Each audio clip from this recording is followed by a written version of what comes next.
1,000 subscriber shirts are out now. Click the link in the description to get yours today. The initial 2023 MLB pipeline did just come out about a week ago, and so it sparked me into thinking, what are some of the players that are a little more under the radar that are going to come up to the bigs this year and make an impact? So I have a list of 10 prospects who I think are going to make an impact in the MLB that you guys should be watching out for this year. Now, I could have said, the obvious answers: Gunnar Henderson, Corbin Carroll, Francisco Alvarez. While Francisco Alvarez might not have as big of an impact this year, no, those top two are going to. I tried to go with a little more under the radar guys, still in the top 100. In fact, two of them in the top 10, but guys who are a little lower than the very tippy top guys. So if you enjoyed the video, remember to leave a like as well as subscribe. Go to my Teespring store. I just put out 1,000 subscribers merch. It is heat. Follow me everywhere at Century17YT. Let's get right in. All right, starting out my list for 10 guys. This is really not in any particular order. Starting out, we're gonna have Andrew Painter. Now, Andrew Painter is a guy who Philly's top prospect, really the first guy they've had up this high in quite a while. But before the new rankings came out, he was in the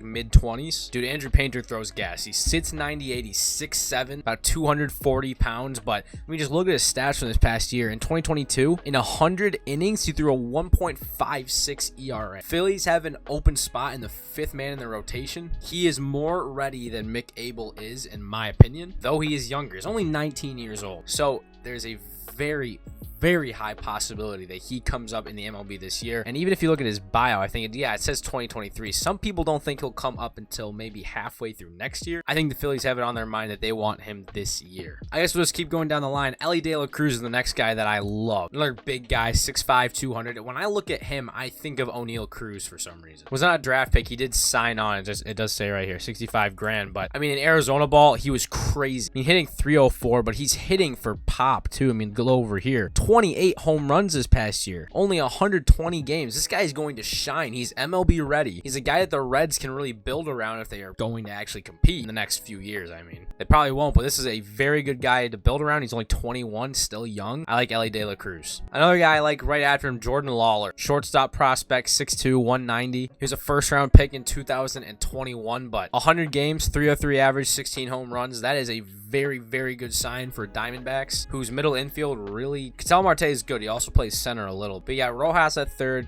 Marte at second. You go Lawler and shortstop, Walker at first. That's a solid infield. I do very much like Jordan Lawler, and I think he's going to make an impact for the Diamondbacks this year. They might even make a playoff push. If Gabriel Moreno comes up and plays how he is in minor leagues, Carson Kelly even is a good option at catcher position. The next guy I have on this list, Robert Hassell III. Now here's my thing. I think the Nationals are going to continue to trade away pieces they don't like, so they are getting ready to sell the team. While it does say they do think they're going to have him put up in 2024, I think because of how little amount of guys they're going to have on the team, they might push him up a little bit early, just because they do need something to give their fans to cheer about a little bit. Robert Hassell's very good. He was part of the Juan Soto trade, if you don't know. Came over from the Padres. Him, James Wood, a couple other guys. But man, oh man, Robert Hassell, dude, he can hit. 273, 11 homers this past year in 112 games. While that doesn't quite reflect what I think he's going to be in the big leagues long term, I think he's going to be more like his 2021 numbers. 302 average, I think he's going to hit for more like a 300. 11 homers both years, but strikes out a pretty average amount. If you look at that, as about 25% or so. Overall, I think Robert Hassell is going to be a very good piece for this Nationals team with CJ Abrams, James Wood, guys like that. The next guy I have on this list, Colton Cowser, outfielder, part of this crazy farm system that the Orioles have going on here. 6'3", 195. I expect him to come up and be part of this outfield this year. Santander, maybe a full-time DH. Then you go to Hayes, Mullins. You go Colton Cowser. 2021, obviously, in low A ball, you absolutely matched. 375 average, 32 games with 375. That's crazy. 2022, 278. Got the home runs up to 19. That was in 138 games, so he played a lot. But, dude, this guy's defense is crazy. Plays a great corner outfield. I would love to see Colton Cowser try to help the playoff push for the Orioles this year. My next guy did get a cup of coffee in the MLB this past season.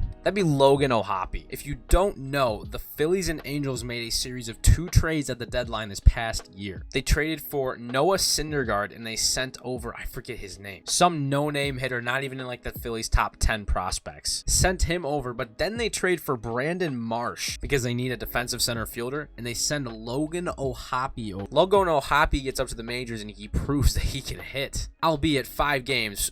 ultra small sample size. But in 14 at-bats, he went 4 for 14, only struck out 3 of those times, 2 walks. came up and he hit a little. But just looking at his minor league numbers even, this is a guy who can catch. He also can play a little bit of outfield too. 283 along to go with 26 homers in 104 games. That's kind of crazy. I love Logan O'Hoppe. Most of it was in Double-A, I will say. But I really do like Logan O'Hoppe to make an impact for the Angels this coming year. Probably replacing Max Stassi at some point. My next guy on this list is going to be Bo Naylor. Yes, the brother of Josh. Bo Naylor, a catcher at 6', 205. He also got a cup of coffee in the bigs this past season, but in the minor leagues, 263, but you're looking at 21 homers in 118 games. Really solid behind the dish. I think Bo Naylor, if Mike Zunino struggles like he did in 2022, might see Bo Naylor come up and get a lot of at-bats this coming year. The next guy on this list is an interesting one. Luis Angel Acuna, who arguably should not even be in the top 100. Yes, a middle infielder, and he's going to have to go up against Seager / Simeon. I think there is a chance you see a Corey Seager move to a DH role. At least to get Luis Angel Acuna into the mix, some, because he is MLB ready. And I think the name is really what's throwing me off on what I want to look for. I think he might make an impact this year. Obviously, Ronald Acuna, one of his two brothers. People don't think he's really going to come up until 2024. I think he's ready enough, and I think he could come up and make an impact. But just because he plays middle infield, it's kind of, it's going to be tough for him to get at-bats. Might even see him in a good trade piece. If they want to go out after a better outfielder, put Luis Angel Acuna in there. He's one of their better prospects. Probably one of their top 5. So I think Luis Angel Acuna will get a good cup of coffee in the MLB this coming year. The next guy on this list, one of my favorite prospects, Ken Waldichuk. Southpaw came over in the Frankie Montas deal, if you did not know. He was really the main piece. In the bigs, he struggled a little bit. 4.93 ERA. That was in 7 starts. But looking at his minor league numbers, 2.84 ERA, I really like what this guy can do. Now, his fastball does top out at about 95. He sits about 92, 93. So he's not going to throw gas right by you, so his FIP's not going to be super high. But man, this guy can locate. He gets ground balls. If you can get a good defense around him, he's probably going to be a really solid piece. I think he can make an impact. He might become the new ace of the Oakland A's. Paul Blackburn's going to be there. Maybe we can teach him. But, Cole Irvin, he left. He goes to the Orioles. I like Ken Waldichuk to make some sort of impact to this company. The next guy I really like Jack Leiter. This is actually our last one. This is our 10th one. Jack Leiter, another really good Texas Rangers prospect. While that rotation is really stuffed full of a bunch of studs, I think Jack Leiter could come up and be like a 5 guy, and he might get some innings pitched this coming year. Fastball sits about 95, but his favorite pitch, the curveball, is absolutely disgusting. I like Jack Leiter to come up and get some innings pitched this year, and he's probably going to look pretty good. The peripherals are there. I know his ERA, not good. 5.54, 92.2 innings pitched. There was a coach who came out and said they tweaked something about him mechanically, and it just really was not working for him, so they're going back to the basics. This is a big offseason for him, obviously. But you saw his stock fall a little bit. He used to be pretty high up. Stock has fallen a little bit. He had a bad season last year. Hopefully he can bounce back. 109 Ks though in 92 innings, pretty good. Alrighty, that's gonna do it for 10 prospects that I like for 2023. Let me know what you guys think. Tell me what prospects you guys like down in the comments below. I will see you guys in the next one. Peace out. Go get your merch. Teespring, it's down in the description. See you guys in the next one. Peace.